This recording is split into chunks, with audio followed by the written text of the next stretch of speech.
Radhe Radhe everyone. Kanha की भक्ति में आप सभी का स्वागत है। आज हम आपको सफला एकादशी की व्रत कथा सुनाएंगे। इस एकादशी के बारे में ऐसी मान्यता है कि इसका व्रत करने से आपका जीवन सफल होता है और आपको पुण्य की प्राप्ति होती है। इस एकादशी के व्रत में व्रती के लिए कथा का पाठ करने का विशेष महत्व है। तो चलिए कथा आरंभ करते हैं। महाराज युधिष्ठिर ने पूछा, हे जनार्दन, पौष कृष्ण एकादशी का क्या नाम है? उस दिन कौन से देवता का पूजन किया जाता है और उसकी विधि क्या है? कृपया मुझे बताइए। भक्त वत्सल भगवान श्री कृष्ण कहने लगे कि हे धर्मराज, मैं तुम्हारे स्नेह के कारण तुमसे कहता हूँ कि एकादशी व्रत के अतिरिक्त मैं अधिक से अधिक दक्षिणा पाने वाले यज्ञ से भी प्रसन्न नहीं होता हूँ। अतः इसे अत्यंत भक्ति और श्रद्धा से युक्त होकर करें।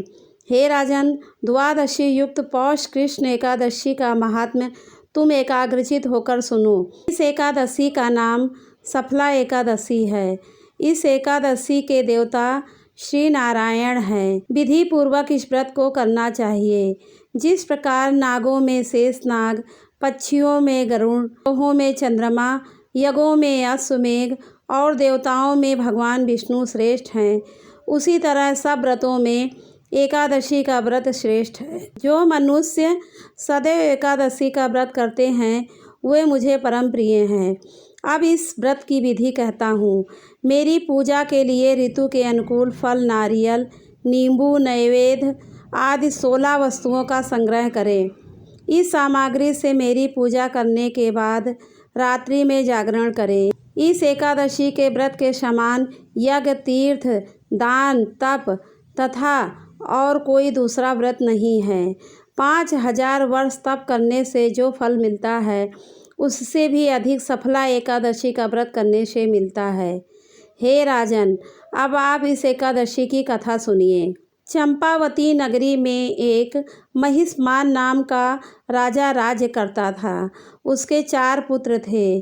उन सब में लुम्पक नाम वाला बड़ा राजपुत्र महापापी था। वह पापी सदा पर स्त्री और वेश्यागमन तथा दूसरे बुरे कर्मों में अपने पिता का धन नष्ट किया करता था। सदैव ही देवता, ब्राह्मण, वैष्णव की निंदा किया करता था।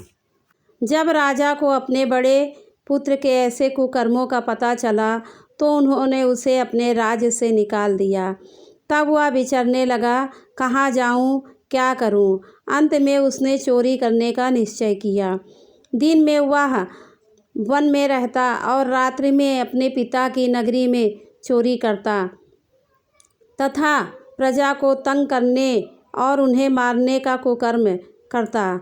कुछ समय पश्चात सारी नगरी भयभीत हो गई और वह वन में रहकर पशु आदि को मारकर खाने लगा। नागरिक और राज्य के कर्मचारी उसे पकड़ लेते किंतु राजा के भय से छोड़ देते। वन में एक अति प्राचीन विशाल पीपल का वृक्ष था। लोग उसकी भगवान के समान पूजा करते थे। उसी वृक्ष के नीचे वह महापापी लुम्पक रहा करता था। इस वन को लोग देवताओं की क्रीड़ा स्थली मानते थे। कुछ समय पश्चात पौष कृष्ण पक्ष की 10वीं के दिन वह वस्त्रहीन होने के कारण शीत के चलते सारी रात्रि सो नहीं सका। उसके हाथ पैर अकड़ गए। सूर्योदय होते होते वह मूर्छित हो गया। दूसरे दिन एकादशी का मध्याह्न के समय सूर्य की गर्मी पाकर उसकी मूर्छा दूर हुई। गिरता पड़ता हुआ वह भोजन की तलाश में निकला। पशुओं को मारने में वह समर्थ नहीं था, अतः पेड़ों के नीचे गिरे हुए फल उठाकर वापस उसी पीपल वृक्ष के नीचे आ गया। उस समय तक भगवान सूर्य अस्त हो चुके थे। वृक्ष के नीचे फल रखकर कहने लगा कि हे भगवान, अब आपके ही अर्पण ये फल है। अब आप ही तृप्त हो जाइए। उस रात्रि को दुख के कारण रात्रि को भी नींद नहीं आई। इसके इस उपवास और जागरण से भगवान अत्यंत प्रसन्न हो गए और उसके सारे पाप नष्ट हो गए। दूसरे दिन प्रातः एक अति सुंदर घोड़ा अनेक सुंदर वस्तुओं से सजा हुआ उसके सामने आकर खड़ा हो गया। उसी समय आकाशवाणी हुई कि हे राजपुत्र, श्री नारायण की कृपा से तेरे पाप नष्ट हो गए हैं।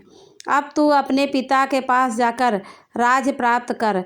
ऐसी वाणी सुनकर वह अत्यंत प्रसन्न हुआ और दिव्य वस्त्र धारण करके भगवान जय हो कहकर अपने पिता के पास गया। उसके पिता ने प्रसन्न होकर उसे समस्त राज्य का भार सौंप दिया और वन का रास्ता लिया। अब लुम्पक शास्त्रानुसार राज्य करने लगा। उसकी स्त्री, पुत्र आदि सारा कुटुंब भगवान नारायण का परम भक्त हो गया।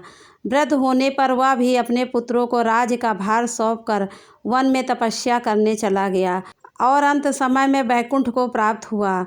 अतः जो मनुष्य इस परम पवित्र सफला एकादशी का व्रत करता है उसे अंत में मुक्ति मिलती है। जो नहीं करते हैं वो पूंछ के और सींगों से रहित पशुओं के समान है। इस सफला एकादशी का महात्म्य को पढ़ने अथवा श्रवण करने से मनुष्य को अश्वमेध यज्ञ का फल प्राप्त होता है। जय श्री कृष्णा। राधे राधे।